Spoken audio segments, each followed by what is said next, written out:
Hello everyone. आज हम बात करते हैं मैट्रिक्स, जो क्लास 12 का एक चैप्टर है। एनसीईआरटी के अनुसार से चैप्टर 3 है और मैट्रिक्स के बारे में आज हम बात करेंगे। ठीक है, तो मैट्रिक्स क्या होता है? मैट्रिक्स बेसिकली जो होता है वो नंबर का अरेंजमेंट होता है। ठीक है, मैट्रिक्स एक सिंपल लैंग्वेज में समझे तो वो क्या होता है? नंबर का अरेंजमेंट होता है। किस तरह से अरेंजमेंट होता है? ठीक है, सिंपली। और देखिए मैट्रिक्स का जो है बेसिकली यूज कहाँ होता है उसके बारे में थोड़ा हम चर्चा कर लें। तो मैट्रिक्स को जो यूज होता है, मैट्रिक्स का जो यूज होता है उसे जो हो गया कोई कंपनी, किसी कंपनी में, किसी बिजनेस में उसे हम यूज करते हैं। सपोज कीजिए कि मैट्रिक्स अगर हम किसी जैसे हम सपोज करते किसी का एक नाम लेते हैं राधा। ठीक है, राधा राधा के पास 15 नोटबुक है। ठीक है, 15 नोटबुक है। ठीक है, जब राधा के पास 15 नोटबुक है तो आप इसे मैट्रिक्स के फॉर्म में किस तरह से लिखेंगे? ठीक है, तो मैट्रिक्स का जो फॉर्म होता है सिंपली क्या होता है, ये इस तरह से नोटेशन होता है। इसे हम बोलते हैं मैट्रिक्स नोटेशन। ठीक है, तो मैट्रिक्स को जो है हम हमेशा किस में रखेंगे? स्क्वायर ब्रैकेट में रख सकते हैं, अदरवाइज इसमें रख सकते हैं। ये दोनों ही मैट्रिक्स का एक फॉर्म है। आगे चल के डिटर्मिनेंट नेक्स्ट चैप्टर पढ़ेंगे, उसमें डिटर्मिनेंट होगा। तो क्या होता है कि उसमें या तो हम स्क्वायर ब्रैकेट में रख सकते हैं या फिर किस में रख सकते हैं, ये एक समझ लीजिए छोटी कॉस्ट है, इस ब्रैकेट के अंदर हम रखते हैं। ठीक है, तो हम क्या करते हैं कि जब राधा के पास 15 नोटबुक है तो अगर इसको मैट्रिक्स के रूप में रिप्रेजेंट करना चाहें तो किस तरह से करेंगे? सिंपली हम कर सकते हैं कि 15। ठीक है, ये क्या हो गया? ये मैट्रिक्स हो गया। सिंपली इसे हमने क्या कर दिया? मैट्रिक्स के यानी स्क्वायर ब्रैकेट के अंदर रख दिया। सपोज अब करते हैं, सपोज ये करते हैं कि अगर राधा के पास 15 नोटबुक है एंड अगर 13 या 2 पेन हो। ठीक है, अगर 2 पेन हो तो हम किस तरह से इसे रिप्रेजेंट करेंगे? तो इसे क्या करेंगे, अगर हम बोल लें कि राधा, सपोज कीजिए राधा को मान लीजिए ए, तो क्या हम ए इज इक्वल टू 15 और इधर 2 पेन, क्या इस तरह से हम लिख सकते हैं? इसे ऑब्वियसली लिख सकते हैं। तो यहां पे हमने क्या देखा कि यहां पे 15 पेन और 15 नोटबुक एंड 2 पेन है। ठीक है, तो यहां पे क्या होगा कि जब हम इसे मैट्रिक्स के रूप में रिप्रेजेंट करेंगे तो कुछ इस फॉर्म में आएगा। ओके, तो बेसिकली क्या होता है, ये नंबर का अरेंजमेंट होता है। तो हमने क्या किया? नंबर का अरेंजमेंट किया। चलिए आगे और कुछ देखें। सपोज करते हैं ये राधा के पास 15 नोटबुक था और 2 पेन था। ठीक है, 15 नोटबुक 2 पेन। ओके, अब किसी और एक का एग्जांपल लेते हैं कि मान लीजिए राम है, इसके पास सपोज करते हैं कि 10 नोटबुक एंड पेन कितना है? 5 मान लेते हैं। ओके, तो इसका अरेंजमेंट हम मैट्रिक्स में किस रूप में करें, किस तरह से करें? तो सिंपली हम ये कर सकते हैं कि 15 नोटबुक किसका है? राधा का है। राधा यहाँ है। ठीक है, तो 15 नोटबुक हो गया, 2 पेन हो गया। ठीक है, अब नेक्स्ट राम जो था, राम का 10 नोटबुक एंड 5 पेन हो गया। क्या हम इस तरह से लिख सकते हैं? That is matrix. ओके, तो मैट्रिक्स को सिंपली हम इस तरह से ही आसान भाषा में, लैंग्वेज में समझ सकते हैं कि मैट्रिक्स क्या होता है। अब इसमें जो इंपॉर्टेंट बातें होती है उसे हमें समझना है। ठीक है, तो यहाँ पे देखिए कि इसमें 15 और 2, जहाँ की 15 नोटबुक था और 2 पेन था जो कि राधा का था, और 10 नोटबुक था जिसका किसका था, राम का था, एंड 5 किसका था, पेन था जो किसका था, राम का ही था। ओके, तो हमने क्या किया कि इसको एक रो में रख दिया और इसको दूसरे रो में रख दिया। तो इसमें सबसे बड़ी बात ये समझना होता है कि रो क्या है, रो कब होता है, कॉलम कब बोलते हैं। तो देखिए जब ये हॉरिजॉन्टल हो, हॉरिजॉन्टल कब होता है, ये हॉरिजॉन्टल है, यानी कि अर्थ के पैरेलल जब चलते हैं ये हॉरिजॉन्टल है। और जब इसके परपेंडिकुलर, अगर हम परपेंडिकुलर कुछ ऐसे रख दें, जैसे सब कुछ ये बोर्ड है, ऐसे हमने रख दिया ऐसे, तो ये बोर्ड के परपेंडिकुलर है, सब कुछ ये बोर्ड इस तरह से है और हमने इसे रख दिया इस तरह से, ये क्या होगा, परपेंडिकुलर हो गया। तो हम क्या कह सकते हैं कि जब ये क्या होगा, इस फॉर्म में रहेगा, यानी कि हॉरिजॉन्टली जब दिखे तो इसे हमें बोल देना है रो है, और जब ये वर्टिकल दिखे इसे बोल देना है कॉलम। ओके, तो इतना हमने समझ लिया कि रो कॉलम क्या होता है। और सबसे बड़ी बात इसमें इंपॉर्टेंट ये होता है समझना कि यहाँ पे देखिए कि 2 रो एंड 2 कॉलम है, 2 रो एंड 2 कॉलम है, तो कितने क्रॉस कितने का ये मैट्रिक्स हम बोल सकते हैं, इसे 2 क्रॉस 2 बोल सकते हैं, 2 क्रॉस 2। और आगे हम और भी डिस्कस करेंगे कितने तरह का मैट्रिक्स होता है। तो बेसिकली हमें यहाँ ये समझना है कि ये किस तरह से मैट्रिक्स को हम रिप्रेजेंट कर रहे हैं, कितने क्रॉस कितने का मैट्रिक्स है। तो यहाँ हमने इसे बोल दिया 2 क्रॉस 2 मैट्रिक्स। कैसे कि 2 रो एंड 2 कॉलम, जहां 2 को m बोलेंगे यानी m row and m n column. Okay, m यहाँ पे क्या है, रो है, और रो कौन सा है यहाँ पे है, ये रो है। ओके, और कॉलम, कॉलम किसको बोला हमने, कॉलम हमने इसे बोल दिया। ठीक है, तो ये कॉलम और ये रो, इस बात को हमें याद रखना है। तो m क्रॉस n हमने मैट्रिक्स को रिप्रेजेंट करने का तरीका सीख लिया। अब नेक्स्ट चलिए हम कुछ बातें करते हैं।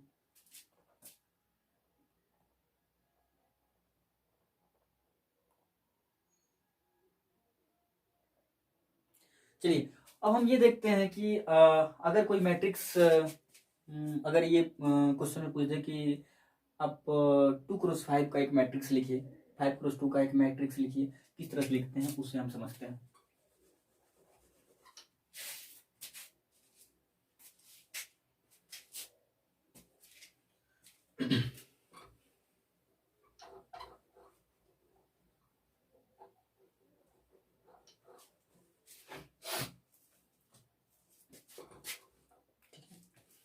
चलिए, तो अगर हम ये कहें कि 5 क्रॉस 2 का एक मैट्रिक्स ड्रॉ कीजिए, तो किस तरह से करेंगे, 5 क्रॉस 2 का एक मैट्रिक्स ड्रॉ करना है, तो कैसे करेंगे। तो सिंपली हमें पीछे वाली बात को याद करना है कि m क्या था, m क्या था, which is row, and 2 which is column. Okay, ये क्या था, कॉलम था, और ये क्या था, रो था।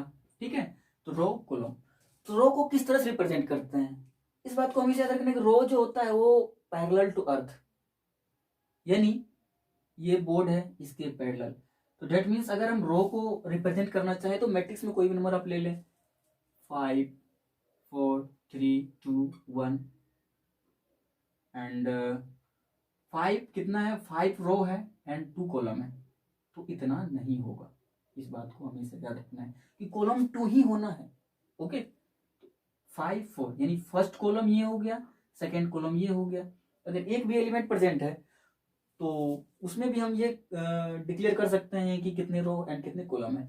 इसमें अभी क्या दिख रहा है, फर्स्ट यानी एक रो तो पूरा एक ही है, बट कॉलम कितना है, 1 2, यानी 5 एक पहला कॉलम हुआ एंड ये सेकंड कॉलम हुआ। तो हमने क्या देखा कि रो कॉलम किस तरह से डिक्लेयर करते हैं। हाँ, उसके बाद कह रहा है कि 5 क्रॉस 2 का मैट्रिक्स ड्रॉ करने, तो हम ऐसा कर सकते हैं कि 5 रो होगा, पहले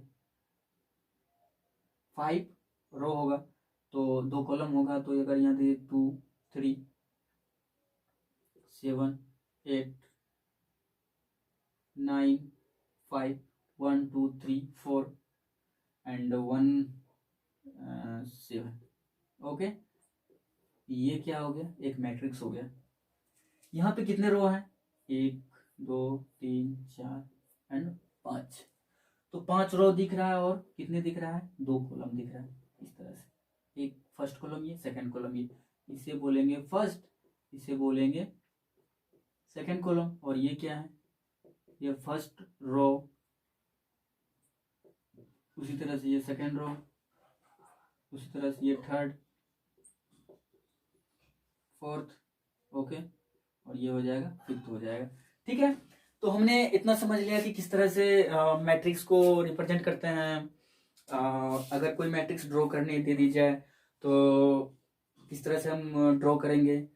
आगे चलिए हम कुछ, हाँ, अगर देखिए सबसे बड़ी बात यह है कि अगर मैट्रिक्स, जैसे कि अगर हमको कोई मैट्रिक्स बताना है कि कोई, जैसे हम कोई बोले कि मैट्रिक्स लिखो, तो उसे हमें कैपिटल लेटर से डिनोट करेंगे, यानी कैपिटल ए, यानी कहेंगे ए इक्वल टू ये मैट्रिक्स, दिस मैट्रिक्स। ठीक है, तो ये क्या हो जाएगा, ये एक मैट्रिक्स हो जाएगा। तो इस तरह से हमेशा कैपिटल लेटर में देना है। नेक्स्ट में देखते हैं, ऑर्डर ऑफ मैट्रिक्स को समझना है। ठीक है, तो ऑर्डर ऑफ मैट्रिक्स क्या होता है उसे ध्यान में रखना, और साथ साथ आप चाहें तो नोट्स भी बनाते जा सकते हैं, कोई दिक्कत नहीं है। नोट्स भी आप बना सकते हैं स्क्रीन को रोक करके। ठीक है, चलिए, तो अब अगर एक जनरल फॉर्मूला मैट्रिक्स का अगर लिखा जाए तो कैसे लिख सकते हैं। तो नेक्स्ट हेडिंग लगाइएगा, ऑर्डर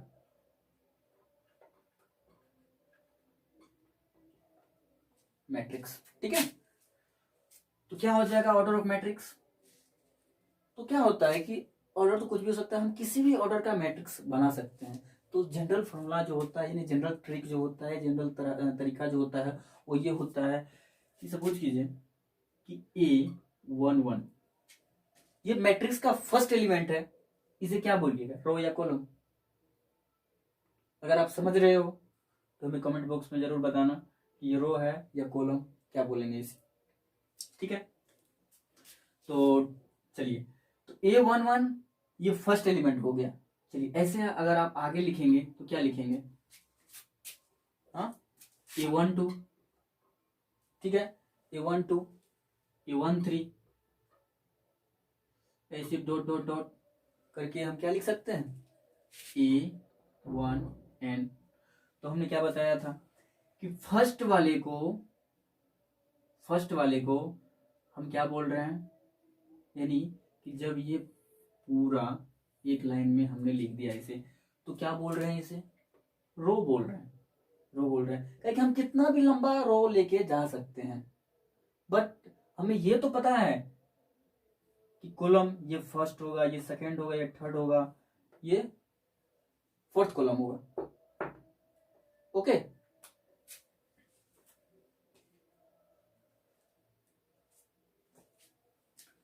क्या बताया हमें कि first row second, sorry, first column, second column, third column and next बढ़ते चलेगा। ये हमें पता है कि रो जो होगा फर्स्ट ही रो होगा पूरा, तो इसलिए हमने क्या लिया, first row first column, first row second column, first row third column, dot dot dot, first row and column तक हमने चला गया। ठीक है, नेक्स्ट जो अब हमें लिखना है, इसमें क्या लिखेंगे, देखिए कि ए, अब देखिए जब ये फर्स्ट रो हो गया तो नेक्स्ट अब सेकंड रो होगा, तो सेकंड रो, और ये क्या होगा, फर्स्ट कॉलम होगा। उसी तरह से second row second column, second row third column, dot dot dot, second row and column. इस तरह से आगे बनाने का प्रयास कीजिए। तो A31 A32 A33 dot dot dot dot A3N, क्या इस तरह से जा सकते हैं ना। तो अब आपको यहाँ पे ये समझना है कि यहाँ हो क्या रहा है, यहाँ हो क्या रहा है, इस पे बेसिकली ध्यान देना है। तो हम क्या देख रहे हैं कि जैसे जैसे ये आगे बढ़ रहा है, रो आगे बढ़ रहा है, कॉलम भी चेंज हो रहा है, first column, second column, third column, nth column, ठीक है। तो अगर हम जब नीचे आ रहे हैं कॉलम में, ठीक है, जब नीचे आ रहे हैं कॉलम में तो क्या कर रहे हैं, एक बात याद रखना है कि इसे हमें बोलना है आई और ये जे, यानी आई जेथ एलिमेंट इसे बोलते हैं, ठीक है, आई जेथ एलिमेंट। तो आई को हम क्या बोलेंगे, आई रो है एंड जे क्या है, कॉलम है, ओके। तो आई रो है एंड जे कॉलम है। तो हम अगर ऐसे चलते रहें, हाँ, और क्या हमने बताया था कि m क्रॉस n, तो m क्रॉस n में हमने क्या बताया था कि m जो होता है वो रो होता है एंड n क्या होता है, कॉलम होता है। तो अगर हम इधर देखें इस तरह से, ये तो कंटिन्यूसली चलता रहेगा, ये प्रोसेस कंटिन्यूसली चलता रहेगा। तो कहाँ तक कहाँ तक जाएगा, ये कहाँ तक जाएगा, हम इसे ऐसे लिख सकते हैं ए आई ये क्या बताएगा, अब इसकी बात है कि 1 2 3 यहाँ 4 होगा, ठीक है, यहाँ 4 होगा, और हमें ये पता है कि 4 होगा और कॉलम तो फर्स्ट ही होगा ना, तो कॉलम फर्स्ट हो जाएगा। उसी तरह से अगर हम आगे बढ़ते चलें तो ए ऑफ I2 होगा, ए ऑफ I2, और उसी तरह से थर्ड ए ऑफ I3, उसी तरह से हम क्या कर सकते हैं, ए ऑफ IN कर सकते हैं। कोई अगर समस्या हो रहा हो तो प्लीज कमेंट में जरूर बताइएगा। और देखिए यहाँ पे ही ये खत्म नहीं होता है, आगे हमें जो लिखना है वो क्या लिखना है कि AM1, ठीक है। तो AM क्या बता रहा है कि रो, तो first row, second row, third row, इसी तरह से ith रो, और उसी तरह से कहां तक हम जा रहे हैं, mth रो तक, ठीक है। हमें कहां तक जाना है, mth रो तक जाना है, ठीक है। जैसे हमने यहाँ देखिए, यहाँ हमने क्या किया कि फर्स्ट रो में कहां तक हमें जाने की जरूरत पड़ रहा है, nth रो तक, mth कॉलम भी जाना है ना, ठीक है। तो उसी तरह से अगर आगे देखें तो क्या लिख सकते हैं, ए ऑफ m तो लिख सकते हैं, उसी तरह से ए ऑफ M3 लिख सकते हैं, ठीक है। तो जब इस तरह से पूरा लिख सकते हैं तो आगे हम क्या कर सकते हैं, जरा देखिए, इसमें पूरा आप डॉट लगा सकते हैं, ठीक है, इसमें पूरा आप डॉट लगा सकते हैं। तो जब हमने यहाँ पे ये देखा कि किस तरह से जो है ये प्रोसेस अपना चल रहा है, तो आगे हम ए ऑफ M3 लिख दिया, तो उसके बाद हम लिख सकते हैं ए ऑफ MJ। दूसरी बात है, हमने यहाँ हालांकि एक स्टेप छूट गया है, तो इसमें बीच में आप ये भी लिख सकते हैं ए ऑफ 1 ये भी लिख सकते हैं, ठीक है, ए ऑफ 1J भी लिख सकते हैं। उसी तरह से ए ऑफ 2J लिख सकते हैं, A of 3J, A of 2J, A of 3J। उसी तरह से यहाँ पर हम क्या कर सकते हैं, ए ऑफ IJ लिख सकते हैं ना, A of IJ, A of IN, और नेक्स्ट में जो हमें करना है, क्या करना है, ए ऑफ MJ, ठीक है, ए ऑफ MJ कर सकते हैं। और लास्ट में जो हम चले जाएंगे तो क्या लिखेंगे, ए ऑफ MN। देखिए एक बार फिर से इसे हम क्लियर कर देते हैं। अगर कोई भी मैट्रिक्स आप बना रहे हैं, अगर हम बोले कि 300 क्रॉस 200 का मैट्रिक्स बनाना है, तो क्या ये इसके अंदर नहीं आ रहा है, आ रहा है। तो जरा सोचिए कि अगर हम फर्स्ट रो बनाना चाह रहे हैं, अगर रो कह रहा है कि 15 रो है, तो आप कहां तक जाएंगे, 15 तक आपको जाना पड़ेगा। तो उसके लिए क्या हो रहा है, एक जनरल फॉर्मूला ये बन रहा है, ठीक है। यहाँ पे जो है ये दोनों जिस तरह से इसमें गैपिंग है उस तरह से गैपिंग है, थोड़ा कंजेस्टेड दिख रहा होगा तो मैनेज कर लीजिएगा। तो यहाँ पे देखिए A1 ये A1 ये फर्स्ट रो को दिखा रहा है, और A1 A2 A3 और ए एन। तो A1 तो क्या दिखा रहा है कि ये अगर कभी मतलब ये पूछ दे कि A11 कौन सा एलिमेंट होगा किसी मैट्रिक्स का, तो क्या बोलेंगे? तो A11 यानी फर्स्ट एलिमेंट किसी मैट्रिक्स का, ये फर्स्ट एलिमेंट ही तो A11 हो सकता है, अदरवाइज इसमें कहीं A11 है नहीं होगा। अगर कह दे A12 एलिमेंट कौन सा होगा किसी मैट्रिक्स की, अगर हम एक मैट्रिक्स इधर लिख दें 2 4 3 5, इसमें अगर हम ये देखें कि A11 मैट्रिक्स कौन सा होगा, 2 होगा। दूसरी बात है A11 को हम 2 बोल सकते हैं, और A12 को 4 बोल सकते हैं, उसी तरह से A21 को 3 बोल सकते हैं, A22 को 5 बोल सकते हैं। तो इतना तो मेरे ख्याल से जितना हमें लग रहा है कि समझ में आ गया होगा बातें कि A1 A11 A12 A13 IJ A1N क्यों लिखा हमने, क्योंकि A1 ये 1 जो है पूरा इस बात को बता रहा है कि रो जो है वो फर्स्ट रो है, ठीक है, रो जो है वो फर्स्ट रो है। और एन हमने यहाँ इसलिए लगाया है और जे यहाँ इसलिए लगाया है क्योंकि यहाँ जरा देखिए कि हमने यहाँ पे आपको पहले ही बता दिया कि A11 का मतलब हुआ A ऑफ आई जे, ठीक है, ए आई जे यानी कि आयत रो बोल सकते हैं उसको, जेथ कॉलम बोल सकते हैं। अगर कहते हैं कि जैसे पूछते हैं जनरल, अगर हम जनरल ऐसे पूछेंगे कि ए of I J, A of आई जे, तो आई की जगह अगर हम रख देते हैं 5 और इसके जगह रख देते हैं 2, A52 A5 पांचवा रो एंड सेकंड कॉलम, ठीक है। तो पांचवा रो पे हमको आना है, इसमें 3 ही रो है, हालांकि जनरल फॉर्मूला है, तो पांचवा रो हम खोजेंगे। अगर इसकी बात करें, अगर इस मैट्रिक्स की बात करें, तो इस मैट्रिक्स की अगर बात करें तो ए ऑफ आई जे यानी ए ऑफ 1 2, ठीक है। तो 1 किसको बता रहा है, रो को, यानी फर्स्ट रो, फर्स्ट रो ये हो गया, और सेकंड कॉलम कौन सा हो गया, तो फर्स्ट कॉलम सेकंड कॉलम, तो सेकंड कॉलम तो ये हो रहा है, बट फर्स्ट रो कौन सा है, फर्स्ट रो ये है, ठीक है। फर्स्ट रो और सेकंड कॉलम यहाँ देखिए कहाँ दिख रहा है, A12 यानी 4 हो जाएगा इसका एलिमेंट, ठीक है। तो बहुत इजी है, इसे आप आसानी से समझ सकते हैं। तो ए आई जे उसे ही बता रहा है, A1 जे यहाँ पे लिखा हुआ है, ठीक है, A1 जे उसे ही बता रहा है कि फर्स्ट रो जे जो है कॉलम है, जेथ कॉलम है। अब नीचे आ जाते हैं, यहाँ पे देखिए कि A M1 हमने इसलिए लिखा, इधर देखिए कि n तक एक रो गया तो कॉलम तो n तक आएगा,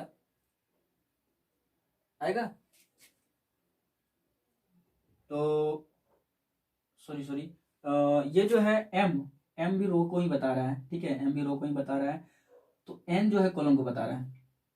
ये क्या है, n कॉलम है और m रो है, तो m रो M1 रो M2 रो M3 रो M4 रो, इसी तरह से बढ़ता चले जाएगा। तो क्या हो रहा है कि यहाँ पे हमको ये दिख रहा है कि m रो है, M1 रो m रो है, यानी प्रत्येक रो m ही है, और 2 कौन क्या शो कर रहा है, j को शो कर रहा है। यानी इसका सीधा मतलब ये, जहां भी आप इस तरह से देखेंगे m n, तो आप इसे i भी बोल सकते हैं, j भी बोल सकते हैं, ठीक है। m n a m n का ये मतलब हुआ i j, ठीक है। तो इस तरह से आप बोल सकते हो, तो A M1 का मतलब ये होगा कि m रो फर्स्ट कॉलम, m रो फर्स्ट कॉलम, और AM2 का मतलब ये हुआ m रो सेकंड कॉलम, और AM3 का मतलब हुआ कि m रो, तो रो क्या है, इस तरह से रो है, ये रो है, तो m रो, ऐसे यहाँ सर्च करते हुए आएंगे और यहाँ देखेंगे कि m रो हमें दिख रहा है और थर्ड कॉलम है, और m रो जेथ कॉलम, ठीक है। इसका ये जनरल फॉर्मूला ये हो गया। अब जो एक बातें जो कंडीशन ये फॉलो करेगा वो कुछ इस तरह से करेगा, ए ऑफ आई जे, ये एक मैट्रिक्स है, यानी यहाँ पे अगर कोई वैल्यू रखेंगे तो वो हमें इसमें से मिल जाएगा, ठीक है। ये m क्रॉस n का हो सकता है, ठीक है।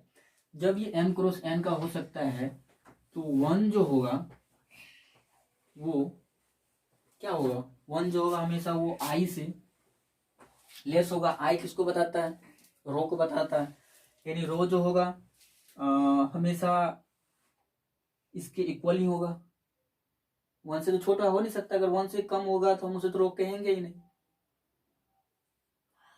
जरा सोचिए कि अगर यह आयत रो है तो क्या हो सकता है, इससे कम ही हो सकता है, ज़्यादा इसको क्रॉस तो कर नहीं सकता है, क्रॉस तो कर नहीं सकता है। और आई जो होगा वो किससे होगा, एम से लेस देन और इक्वल होगा, ठीक है, एम से लेस देन इक्वल होगा। और सिंपली इसे कह सकते हैं कि 1 less than J, 1 less than equal to J और लेस देन एन, ठीक है। तो एन हमें ये बता रहा है कि कॉलम है, और कॉलम जो होगा, और जे क्या है, जे भी कॉलम ही है, तो जे जो होगा वो एन से लेस देन और इक्वल ही होगा, और 1 से क्या होगा, ग्रेटर देन या इक्वल होगा, लेस हो नहीं सकता है। ओके, तो हमने यहाँ पे कुछ बेसिक्स टर्मिनोलॉजी को समझा है। और नेक्स्ट की अगर हम बात करेंगे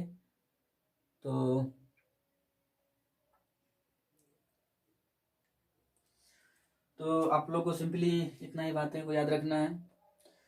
हाँ, कुछ बातें और हैं मैट्रिक्स में, कि अगर कोई किसी प्लेन में अगर कोई पॉइंट दे दिया गया है, जैसे अगर कोई इस तरह से पॉइंट पी नोटेड बताता है कि एक्स वाई है, इसको भी हम मैट्रिक्स के फॉर्म में लिख सकते हैं। कैसे लिखेंगे, एक्स वाई, ये भी एक मैट्रिक्स को बता रहा है, ठीक है।